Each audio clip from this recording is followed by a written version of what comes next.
दोस्तों सभी को नमस्कार। दोस्तों एक नए सेशन के अंदर मैं विकास फिर से आपका स्वागत करता हूं।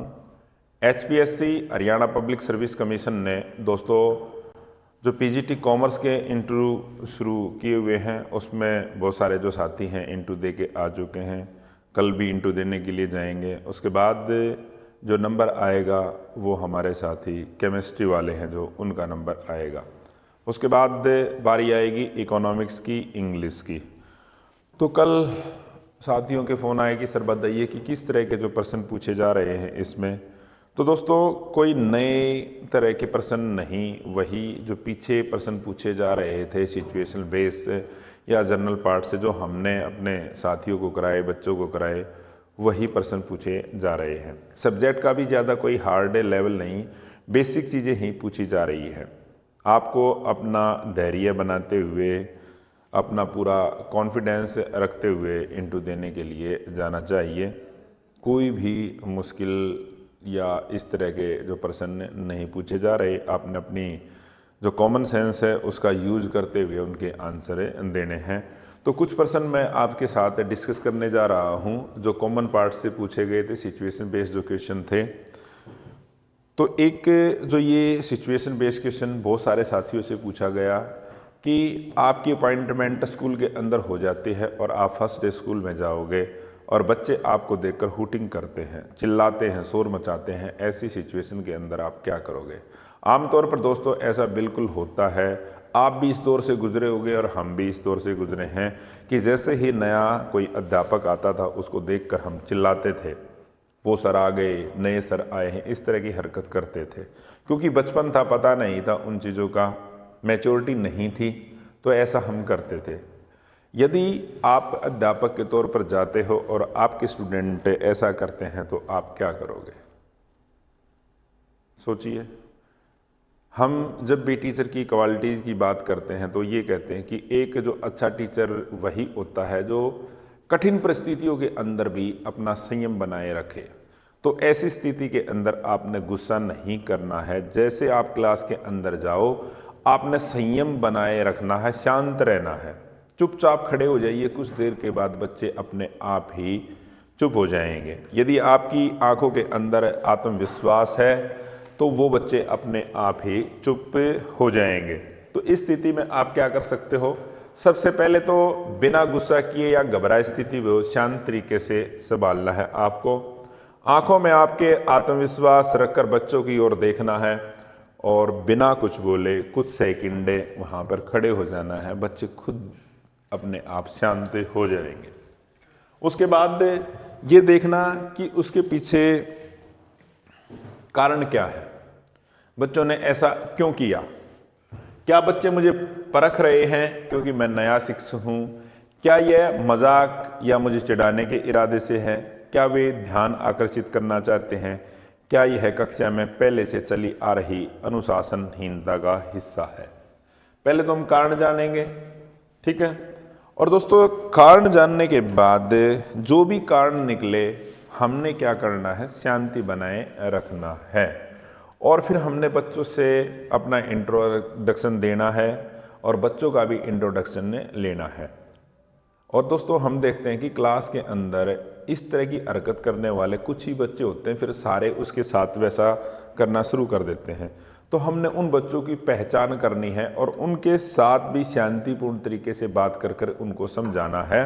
और फिर हमने नेक्स्ट उनको हमने कोई ना कोई काम दे के जाना है, कोई ना कोई जिम्मेदारी दे के जानी है कि नेक्स्ट क्लास के अंदर मैं आऊँगा तो ये जिम्मेदारी आपकी है, ठीक है। जो बच्चे इन गतिविधियों के अंदर शामिल थे उन्हीं को हमने कुछ जिम्मेदारियां दे के जानी है। तो मेन चीज़ें तो ये निकल के आई, शांत रहना हमने परिस्थितियों के अंदर और शांतिपूर्ण तरीके से बच्चों से साथ बातचीत करनी है, कारण जानने की कोशिश करनी है। और उसके बाद जो बच्चे इसमें मुख्य थे उनको हमने जिम्मेदारी दे देनी है, ठीक है। क्योंकि एक जो अध्यापक है वो कठिन परिस्थितियों के अंदर शांति बनाए रखनी उसकी सबसे बड़ी विशेषता होती है। दूसरा जो प्रश्न दोस्तों पूछा गया, ग्रामीण परिवेश के छात्रों को आप अपने विषय से कैसे जोड़ोगे। दोस्तों आप ये देखना, ज़्यादातर गांव के जो बच्चे हैं ग्रामीण परिवेश में बच्चे कॉमर्स है, साइंस है या फिर जैसे इकोनॉमिक्स है, इस तरह के जो कठिन विषय लगते हैं उनको पढ़ना पसंद नहीं करते। तो आप अपने विषय से बच्चों को कैसे जोड़ोगे, यानी ज़्यादा से ज़्यादा बच्चे आपके सब्जेक्ट को लें, इसके लिए आप क्या कर सकते हो? दोस्तों, हम आमतौर पर ये देखते हैं, ये जो विषय कठिन माने जाते हैं, ठीक है, तो हो सकता है कि जो ग्रामीण परिवेश के जो बच्चे हैं उनके पास उन सुविधाओं का अभाव हो, इस विषय में और चीज़ें गहनता से पढ़ने के लिए जो सुविधाएं चाहिए वो ना हो, ठीक है। शहरों में तो आमतौर पर बच्चे विषय समझ नहीं आता, किसी विषय में कठिनाई होती है तो उसका ट्यूशन लगवा लेते हैं या किसी और से हेल्प ले लेते हैं, लेकिन गाँव के अंदर इस तरह की सुविधाएँ नहीं होती। तो इसलिए जो बच्चे हैं वो आपके विषय से दूरी बना लेते हैं कि हम ये विषय नहीं लेंगे, इसमें से ट्यूशन पढ़ना पड़ेगा, ये करना पड़ेगा।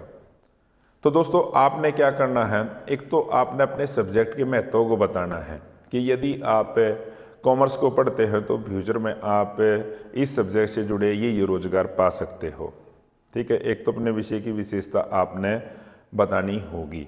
दूसरा, आपने बच्चों को अतिरिक्त समय देना पड़ेगा अपने विषय से जोड़ने के लिए। जिन बच्चों को क्लास में कुछ चीज़ें समझ में नहीं आती उनके लिए एक्स्ट्रा टाइम निकालना पड़ेगा, वो आप स्कूल टाइम से पहले भी निकाल सकते हो, एक्स्ट्रा क्लास लेके। और आजकल तो दोस्तों, यदि आप स्कूल में ना भी निकाल पाओ तो इस डिजिटल युग है, इसका यूज करके आप घर जाकर भी उनकी ऑनलाइन क्लास ले सकते हो, क्योंकि हर एक बच्चे के पास टैब दिया गया है गवर्नमेंट ने, ठीक है। और अपने सब्जेक्ट के अंदर आपने ई लर्निंग का भी यूज़ करना है, डिजिटल चीज़ों का भी यूज़ करना है। और कोशिश करो जो बच्चा है उसको डे टू डे लाइफ से जो जुड़ी हुई जो चीज़ें हैं आपके सब्जेक्ट की, उससे आपने जोड़ते हुए पढ़ाना है, ताकि बच्चे को ट्यूशन की या इस चीज़ की ज़रूरत ही ना पड़े। आप घर पे जाके भी गूगल मीट से उनकी क्लास ले सकते हो, कि छुट्टी वाले दिन भी उनकी क्लास ऑनलाइन ले सकते हो। तो दोस्तों, इस तरह से आप अपने सब्जेक्ट से बच्चों को जोड़ सकते हो। उसकी पेटीएम होती है तो उसके पेरेंट्स को भी आप इस सब्जेक्ट के पढ़ने के जो लाभ हैं और आगे जो रोज़गार के अवसर हैं उनके बारे में बता सकते हो। तो आपको अतिरिक्त चीज़ें करनी पड़ेंगी, लीग से हटकर कुछ काम करना पड़ेगा, तभी बच्चे आपके विषय से जुड़ पाएंगे, ठीक है। आपने अपने विषय को रोचक बनाना पड़ेगा, एक अलग ढंग से बच्चों के सामने रखना पड़ेगा।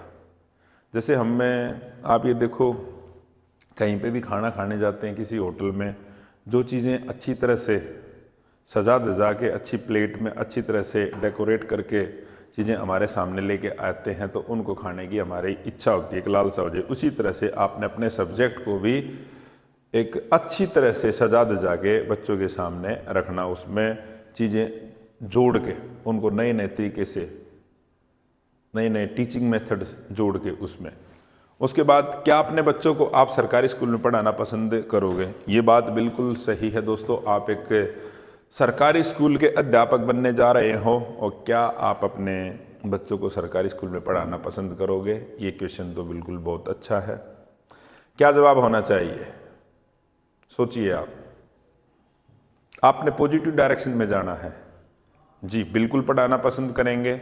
यदि जो टीचिंग लर्निंग प्रोसेस के अंदर जो मूलभूत सुविधाएं हैं, बेसिक नीड्स हैं, वो एक सरकारी स्कूल के अंदर मौजूद हैं, तो हम अपने बच्चे को सरकारी स्कूल के अंदर ज़रूर पढ़ाना चाहेंगे।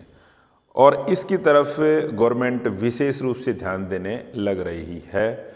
इसके लिए जो स्कूल है उनका स्ट्रक्चर चेंज किया जा रहा है। स्कूलों के अंदर डिजिटल क्लासरूम विकसित किए जा रहे हैं। कुछ स्कूल हैं जो वो पीएम श्री स्कूल में कन्वर्ट किए जा रहे हैं, मॉडल संस्कृति स्कूल बनाए जा रहे हैं। तो गवर्नमेंट की यही कोशिश है कि जो प्राइवेट स्कूलों के अंदर बच्चों को सुविधाएं मिलती हैं वो एक सरकारी स्कूल के अंदर भी बच्चों को सुविधाएं मिले, ताकि एक गरीब और आम व्यक्ति का बच्चा भी एक बेहतर शिक्षा ले सके। और NEP 2020 भी वो स्कूलों के अंदर इम्प्लीमेंट की जाएगी। उसके तहत जो भी चेंजेस करने होंगे वो किए जाएंगे। तो दोस्तों, आपने यही जवाब देना है कि यदि सरकारी स्कूलों के अंदर पूरा स्टाफ है, बेहतर सुविधाएं हैं और तो हम अपने बच्चों को सरकारी स्कूल के अंदर ज़रूर पढ़ाएंगे और इसके लिए सरकार काम कर रही है। और कुछ सरकारी स्कूल तो ऐसे भी हैं दोस्तों कई जगह पर जहाँ पर एडमिशन भी नहीं होता, लिमिटेड स्टूडेंट ही स्कूल के अंदर रखे जाते हैं। तो दोस्तों यहाँ पर आपने इस तरह से अपने जवाब देने हैं। इंटरव्यू के अंदर सबसे बड़ा प्लस पॉइंट ये रहता है कि आपके अंदर कॉन्फिडेंस कितना है, चीज़ों को किस तरह से आप रख पाते हो। चीज़ें तो आपके अंदर है, ऐसा नहीं है कि आपको नॉलेज की कमी है। तो नॉलेज तो आपने स्टेट पास किया, उसके बाद आपने प्री एग्ज़ाम दिया, मेंस एग्ज़ाम दिया, आप कहीं कॉलेज में भी पढ़ा रहे, स्कूल में भी पढ़ाने का आपको अनुभव है, लेकिन आपके अंदर हेजिटेशन है। चीज़ें आपके जो अंदर है उनको एक व्यवस्थित रूप से आप सामने नहीं रख पा रहे। तो आपने उनको व्यवस्थित रूप से बेहतर ढंग से वहाँ पर रखना है। तो इसके लिए आप हमारे इंस्टीट्यूट चाणक्य से जुड़िए। दोस्तों हमारा जो इंस्टीट्यूट है, मैं ये कहूँगा कि NCR के अंदर सबसे ज़्यादा सिलेक्शन देने वाला इंस्टीट्यूट है। आप पिछले HPSC के रिजल्ट उठा के देख लीजिए, अभी जो 2-3 रिजल्ट आए हैं, बायोलॉजी, केमिस्ट्री, मैथ्स और हिस्ट्री में तो दोस्तों हमारा 1 रैंक आया है PGT हिस्ट्री के अंदर। सुजाता 1 रैंक लेके आई, ज्योति, रोहित, अंजलि, मधु, सोनू हुडा, राजदीप, ये लिस्ट बहुत लंबी है दोस्तों हमारे जो छात्र हैं जो सिलेक्ट हुए हैं।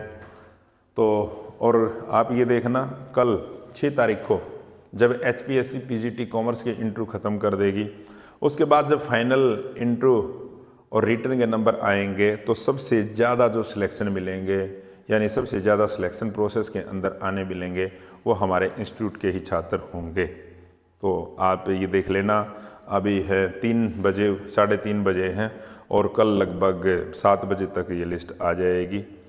तो उसके बाद लगभग 30 घंटे का जो समय है, उसके बाद हम आपके सामने होंगे और जो हमने कहा है वो बिल्कुल आपके सामने ही होगा कि सिलेक्शन प्रोसेस में सबसे ज़्यादा हमारे स्टूडेंट ही आएंगे। क्यों आएंगे? क्योंकि हमसे जुड़ने वाले जितने भी छात्र रहे उन्होंने बेहतर तैयारी की। हमने जो चीज़ें उनको बताई है, मार्गदर्शन जो उनको दिया है, उन्होंने वैसे ही फॉलो किया है। चाहे हिस्ट्री के अंदर पॉलिटी, ज्योग्राफी, ठीक है। तो ये सारे जो बैचेस थे उनमें हमारे छात्र अच्छे अंक लेके आए हैं। हमने मार्गदर्शन किया, उन्होंने मेहनत की। तो दोस्तों आगे अभी जो बैच चलेंगे हमारे यहाँ पर, एक तो आर्मी पब्लिक स्कूल के अंदर जो वैकेंसीज निकली हुई थी उनके इंटरव्यू बैच भी चले हुए हैं, और उसके साथ ही जब जो इकोनॉमिक्स आगे चलकर इकोनॉमिक्स के लिए बैच शुरू होगा इंटरव्यू का, क्योंकि इकोनॉमिक्स की भी रिजल्ट है नेक्स्ट मंथ, शायद इसी मंथ में आ जाएगा। नेक्स्ट मंथ से तो इंटरव्यू स्टार्ट हो जाएंगे।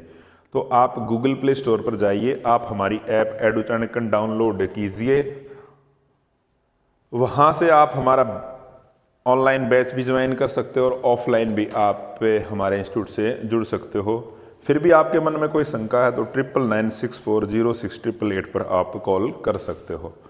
तो दोस्तों रिजल्ट आपको अच्छे मिलेंगे। इंटरव्यू के अंदर जो आपकी हेजिटेशन है इंटरव्यू के नाम पर वो बिल्कुल ख़त्म हो जाएगी। आप हमसे जुड़िए और हमारे जो अनुभवी शिक्षक हैं आपको अपने विषय से संबंधित भी ज्ञान देंगे, और जो जनरल पार्ट है हरियाणा जी के करंट उससे रिगार्डिंग भी है आपको अच्छी तैयारी करवाई जाएगी। ठीक है, तो मिलते हैं दोस्तों एक नए सेशन के अंदर जल्द ही। जय हिंद, जय भारत, जय हरियाणा।